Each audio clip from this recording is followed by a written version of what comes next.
বিসমিল্লাহির রহমানির রহিম। আসসালামু আলাইকুম। তো আজ কিন্তু সুমাইয়া আমাকে একটা ট্রিট দিল।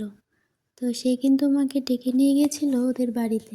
তো যাওয়ার পরে কিন্তু দেখলাম ছোট্ট একটা আয়োজন। আসলে এরকম মাঝে মাঝে হলে ভালোই লাগে।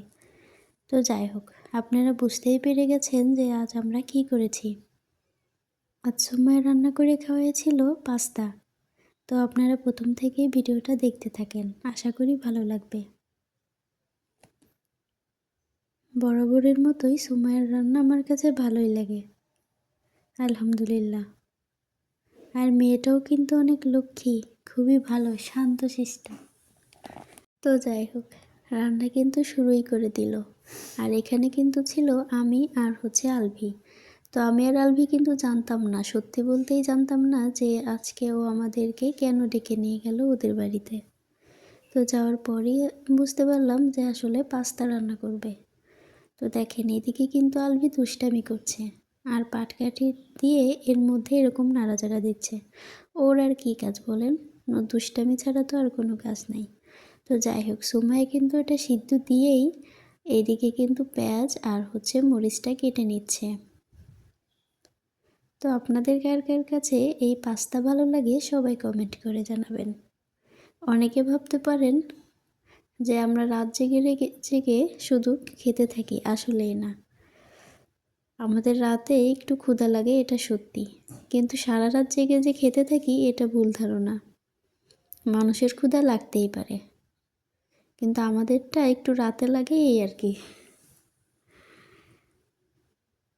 তো যাই হোক, আমার কিন্তু বরাবরের মতোই রাতে ক্ষুধা পাই, সুমাইয়ারটা আমি জানি না। তো আমি কিন্তু বাড়িতে থাকলেও রাতের বেলা এরকম উঠে রান্না করে খাই। এদিকে কিন্তু সুমাইয়া নিয়ে আসলো খড়ি, এনে কিন্তু দেখেন একদম রান্না বান্নাই পাকা। তো যাই হোক, এটা কিন্তু সিদ্ধ হয়ে গেছে, এখন নামিয়ে নিচ্ছে। লক্ষ্মী একটা মেয়ে, সব দিক থেকে এক্সপার্ট, আলহামদুলিল্লাহ। তারপরে কিন্তু পেঁয়াজ আর মরিচটা দিয়ে দিল। আর আমরা কিন্তু আজকে খুব সহজেই এই পাস্তাটা রান্না করব। আমাদের কাছে কিন্তু কোনো সস ছিল না, সেই জন্য আর কি এটাকে আপনারা বলতে পারেন বাংলার পাস্তা। খেতে কিন্তু অসাধারণ হয়েছিল, আর আমরা কিন্তু তৃপ্তি সহকারেই খেয়েছিলাম। তো দেখেন, তারপরে কিন্তু এটা ঢেলে দিল।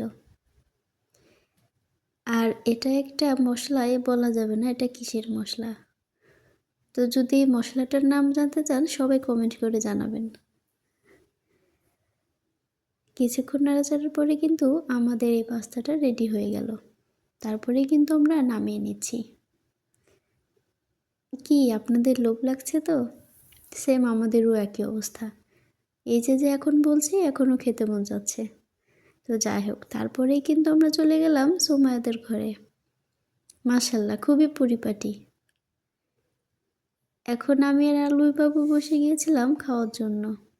আবার আপনারা আমাদেরকে চুচা ভেবেন না। দেখেন, বাবু কিন্তু খাচ্ছে, ঝালও লাগছে কিন্তু। আল্লাহ হাফেজ।